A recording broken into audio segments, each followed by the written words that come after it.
Personal problem थी. Did you notice there, Shaina NC? Personal problems थी, family problems थी, distress थी personal problems के कारण, जिसके कारण उन्होंने सुसाइड किया.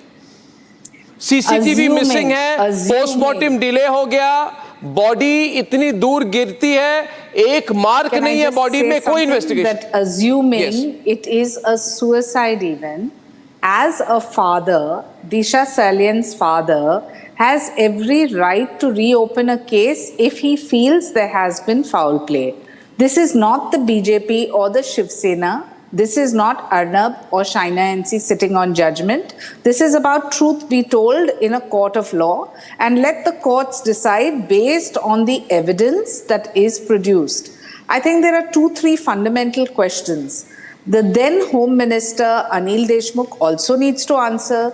Does it take 50 hours to come up with a conclusive hearsay or evidence or post-mortem or whatever you would like to call it? Does it take that long? And then post that, if there are lacunas in the system, if there is a cover-up for any girl child, for that matter, any child, if the parent feels there is foul play, then they have every right to reopen a case. We are not making this a political one-upmanship. We are not even concerned with what people have been constantly saying vis-a-vis conspiracy theories. That is for the court to decide. Yes or no? Any substantive evidence needs to be produced in a court of law, and I'm sure Disha Salian's father and the lawyer, Mr. Oza, will produce that. No, the question also is very specific. No, I get that.